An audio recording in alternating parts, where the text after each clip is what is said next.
Barricade है, इस तरफ बैरिकेड है। करीब ये 500 मीटर के आसपास का, 500-700 मीटर के आसपास का ये इलाका है और यहाँ आप देख सकते हैं भीड़ जो है वो बहुत मुश्किल है। अच्छा, दीपके की एक ख़ास बात ये है कि वो मीडिया से बिल्कुल दूरी बनाए रखे हैं। वो लगातार बार बार ये कह रहे हैं कि मीडिया दूर रहे, दूर से कवर करे, यानी वो किसी मीडिया को बाइट नहीं देना चाहते, क्योंकि पिछले कुछ दिनों से जिस तरह से उन पर हमले किए जा रहे थे, एक खास वर्ग जिनको गोदी मीडिया कहते हैं उसके द्वारा जो हमले किए जा रहे थे, उससे लगातार दीपके जो है वो उसको लेकर गुस्से में हैं। लगातार लोग जो हैं वो जुड़ रहे हैं। मैम, आप भी इसी प्रोटेस्ट में आई हैं? आप आए हैं ना?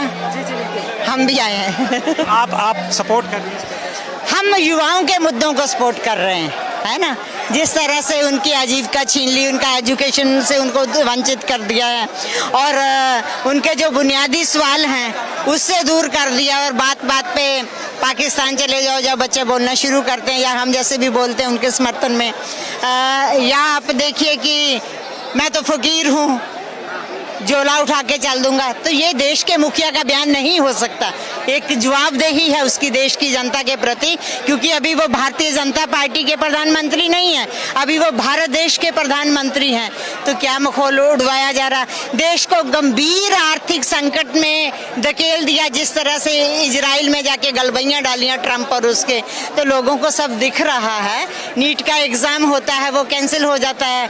हमारे जैसे माँ बाप अपने बच्चों को अपने गहने गिरवी रख के या बेच के पढ़ाते हैं, इस काबिल बनाते हैं कि उनको कोई रोजगार मिलेगा। जब रोजगार मिलने की बारी आती है तो एग्जाम कैंसिल। तो ये सब धांधलियां नहीं चलेंगी। कब तक आप किसी को हिंदू मुसलमान का कार्ड खेलोगे, कब तक राम मंदिर के आगे कटोरा देने की बात करोगे। तो दंगा फसाद, मॉब लिंचिंग, ये सब नहीं चलेगा। जनता समझ रही है, इसलिए युवाओं के समझ में आ गया है और न्याय की उम्मीद हम करते हैं किससे? सर्वोच्च अदालत से। सर्वोच्च अदालत कह रही है ये तो कॉकरोच है। और उससे भी बड़ी बात, ये कोई बेरोजगार नहीं है, पढ़ लेंगे तो पत्रकार बन जाएंगे। तो पत्रकारिता बेहद सम्मान का पेशा है और भारत के लोकतंत्र का चौथा खंबा कहलाता है। उसका मजाक उड़ा देना, ये आंदोलनकारी बन जाएंगे। मैं पूछना चाहती हूँ सर्वोच्च अदालत से, आप किसी ना किसी बार एसोसिएशन का हिस्सा रहे हैं, अपनी मांगों के लिए आपने भी आंदोलन किए होंगे, तो क्या आप कांक्रोश थे? तो इस तरह का मजाक उड़ाना, हम न्याय की उम्मीद वहाँ से करते हैं। कहाँ जाएंगे अगर अदालत का माइंडसेट भी ये है, वो भी देश की सियासत को देख के चल रहा है। तो ये क्योंकि अभी जिस तरह से सारे संस्थानों का हाल है, सारे सरकार ने ऑक्यूपाई कर लिए हैं एक तरह से, तो मैं समझती हूँ कि सिवाय लड़ने के कोई चारा नहीं और बिना लड़े कुछ मिलता नहीं। मोदी जी लगातार कह रहे हैं देश संकट में है, सोना मत खरीदिए, पेट्रोल लगातार महंगा होता जा रहा है और वो बता रहे हैं कि देश संकट में आप लोग साथ दीजिए। लेकिन ऐसे में ये पार्टी जो है वो प्रदर्शन कर रही है, तो लोग सवाल उठा रहे हैं। वो एक हवाई जहाज से उतरता दूसरे में चढ़ता है, लाखों रुपए का सूट पहनता है, लाखों रुपए का पेन जेब में रखता है, क्या वो किए हैं? या उनके मंत्री संतरी एक दिन लोकल बस में 15 मिनट के लिए यात्रा करके फोटो खिंचवा के वो शोशेबाजी जो कर रहे हैं, उससे देश का संकट हल होगा क्या? देश का 14 लाख और 100 करोड़ से ज्यादा का सोना जो है बिक गया, जनता को कानों कान खबर नहीं लगी है। तो ये किसको गुमराह करना चाहते हैं, किसको मुगालते में रखना चाहते हैं?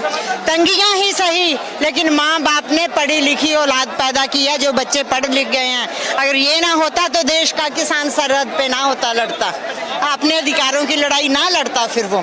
तो इसलिए सरकार की फेलियर है ये। अपने देश के युवाओं को अगर रोजगार नहीं देते हैं, अगर उनको शिक्षा से वंचित रखते हैं, अगर जनता को अच्छा स्वास्थ्य नहीं देते और भर पेट भोजन की अगर व्यवस्था नहीं कर सकते, तो ऐसे निकम्मे लोगों को, देश के हाकिम को इस्तीफा दे देना चाहिए। उसको पद पे बने रहने का कोई अधिकार नहीं है। 12 साल हो गए इस सरकार को, कभी किसी मंत्री का इस्तीफा नहीं लिया। क्या दबाव मानेगी कांग्रेस पार्टी का? कांग्रेस पार्टी का तो पता नहीं, मैं तो युवाओं की बात करती हूँ। युवा जो है, युवाओं का जो है, आप युवाओं के साथ। आपके अगल बगल कई देशों में सियासत बदली है, हम उम्मीद रखते हैं, है ना।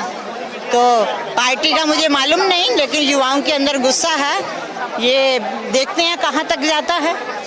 तो समर्थन तो करना ही चाहिए युवाओं को। शुक्रिया।